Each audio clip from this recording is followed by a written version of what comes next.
This is probably the sexiest song of all time, but what makes a song sexy?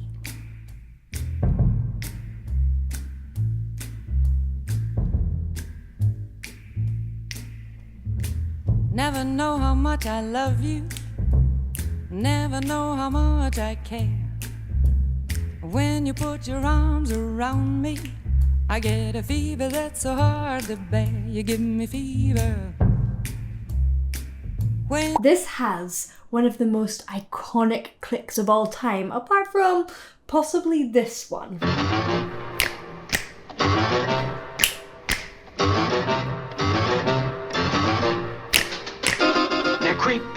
It's kind of interesting because the arrangements are not dissimilar. They've both got spaciousness and then this high-pitched click sound that cuts through. And my theory is because a click sound is quite quiet, it feels quite intimate, like we have to lean in and listen. One in a kind of creepily intimate way, and one in a just intimate way. The spaciousness, just having that repeated bass line going round and round, also feels really hypnotic, and it leaves loads of space for her very quiet vocals to ring out.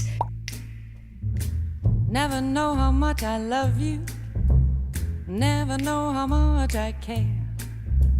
When you put your arms around me, I get a fever that's so hard to bear. You give me fever.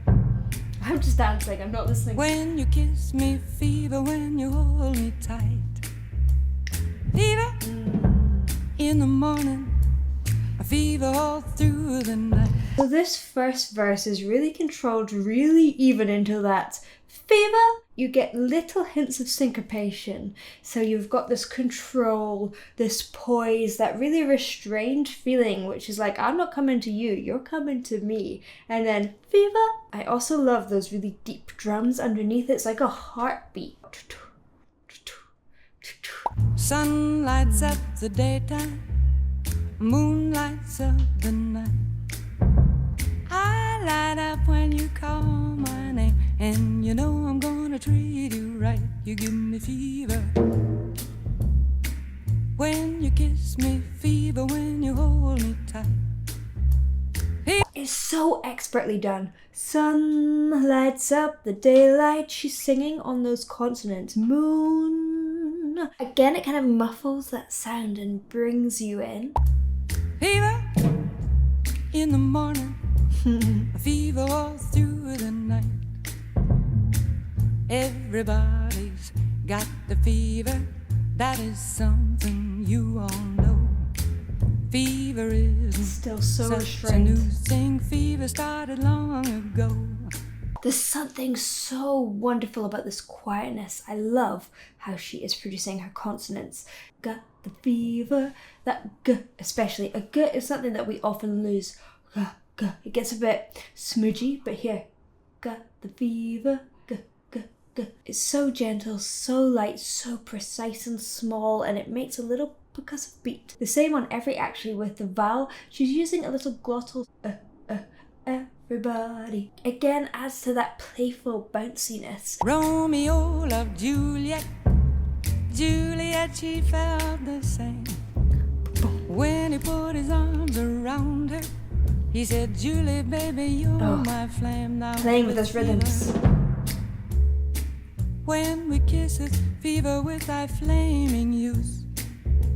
Fever, I'm a fire. Fever. I love how it's moving up because it builds that tension without her having to do much. And she is building that tension, but through these tiny little subtle nuances. You don't always want to be big and dramatic. In fact, it's really important here. Throughout the whole thing, it's all about drawing the audience in. And there's a beautiful quote from when she first started singing. This was in 1940, her first singing job at the Dollhouse in Palm Springs. And it was a really, really noisy place. And she said this: I knew I couldn't sing over them, so I decided to sing under them. The more noise they made, the more softly I sang. When they discovered they couldn't hear me, they began to look at me. Then they began to listen. As I sang, I kept thinking, softly with feeling. The noise dropped to a hum, and the hum gave way to silence. I had learned to reach and hold my audience softly with feeling. Ugh, that is so good. Fever, I'm a fire. Ooh. Fever, yea, I burn forsooth.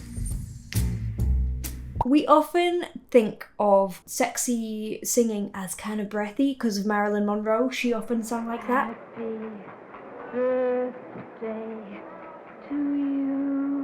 But here it isn't really, it's just quiet. She's getting full chord closure most of the time, so she's not leaking air through her vocal cords. She's putting them together and getting a really full sound. It's delicate and it's warm, and as she builds, she adds warmth rather than too much volume. A little bit of volume, but not loads. More tension rising with that key change going up. Captain Smith and Pocahontas had a very mad affair. Yes. When her daddy tried to kill him, she said, Daddy, oh, don't you dare give me fever. So this song wasn't actually written by Peggy Lee, kind of. It was actually written by two guys, Eddie Cooley and John Davenport. That's a pseudonym. His real name was Otis Blackwell. And Otis also wrote Great Balls of Fire, which you'll know the Jerry Lee Lewis version. And this song didn't actually originally go to Peggy Lee, it went to someone else. Fever in the morning and fever all through the night. Eventually, Peggy Lee recorded it, and she changed a lot of the lyrics. Actually, she wasn't credited, but now we know it was her, so the Pocahontas line and the Romeo and Juliet line, I think that was all Peggy Lee. These lyrics are the ones that have been used in covers ever since. Captain Smith and Pocahontas had a very mad affair. When her daddy tried to kill him, she said, Daddy, oh, don't you dare give me fever. With his kisses, fever when he holds Consonants me are so tight. crisp. Fever! Fever! Just a little bit louder, but because she's been so small and really drawn you in, it has that real punch, that real spark to it. Now, Peggy Lee first was well known. After that job in Palm Springs, Benny Goodman came to watch the show, and he obviously ran the Benny Goodman Orchestra and asked Peggy Lee to sing, and it all kind of snowballed from there. After that, Peggy Lee recorded over 1,100 songs, prolific, and she co-wrote over 270 of them. I'm right. Now you've listened to my story. Here's the point that I have made. So intense. Chicks were born to give you fever, be it Fahrenheit or centigrade, to give you fever. When you kiss them, fever, if you live, you learn.